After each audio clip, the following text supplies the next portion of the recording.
গল্পের নাম নির্বর্ণ শেয়াল। এক ছিল ধূর্ত শেয়াল, তার নাম চন্ডরব। শহরের পাশেই এক জঙ্গলের মধ্যে বাস করত অন্যান্য শেয়ালদের সঙ্গে। খাবারের খোঁজে ঘুরতে ঘুরতে একদিন শহরে ঢুকে পড়ল। কিছুক্ষণ এদিক ওদিক ঘুরতে সামনে পড়ল একদল কুকুর। তারা তাড়া করে কামড়াতে এলো তাকে। প্রাণ বাঁচাতে দৌড়তে লাগলো চন্ডগড়। কুকুরদের তাড়া খেয়ে ছুটতে ছুটতে ঢুকে পড়ল এক ধোপাখানায়। পড়ে গেল তাদের গামলা ভর্তি নীল জলে। গামলা থেকে যখন সে উঠল তখন তার সারা শরীর নীলবর্ণ হয়ে গেছে। কুকুরগুলো আর তাকে চিনতে পারল না। এরপর আবার বনে চলে গেল চন্ডরব। নীলবর্ণের এমনই অদ্ভুত প্রাণী বনে কেউ আগে দেখেনি। তাকে দেখে কেউ চিনতে পারল না। সকলে তাকে দেখে প্রাণ ভয়ে পালাতে লাগলো। এমনকি পশুরাজ সিংহও ভয় পেয়ে গেল।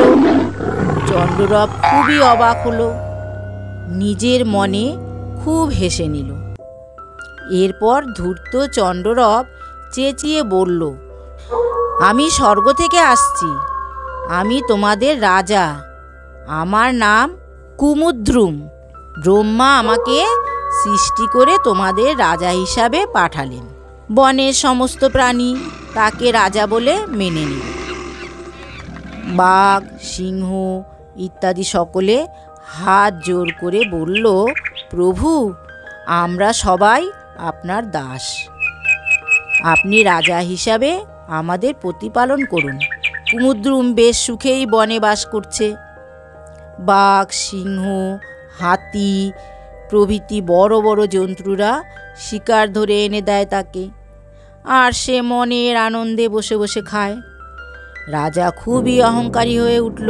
তার জাত ভাই অন্যান্য শিয়ালদের অতি তুচ্ছ ভাবতে লাগলো। অতি নগণ্য ভেবে তাদের থেকে দূরে দূরে থাকত। একদিন পশুরাজ কুমুদ্রুম বসে আছে। তার সামনে হাত জোর করে বসে আছে বাঘ, সিংহ প্রভৃতি পশুরা।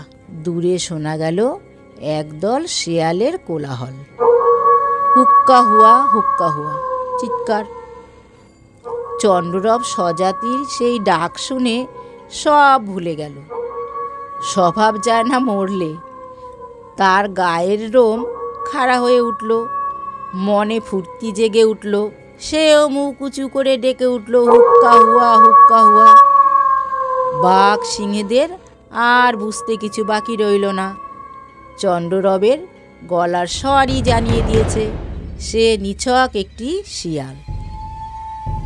সমস্ত পশু ভাবতে লাগলো, কি লজ্জার কথা, আমরা এতদিনে কিনা শেয়ালটার ভৃত্য হয়েছিলাম। তৎক্ষণাৎ পশুরা গর্জন করে লাফিয়ে পড়ল চন্ডরবের ঘাড়ে।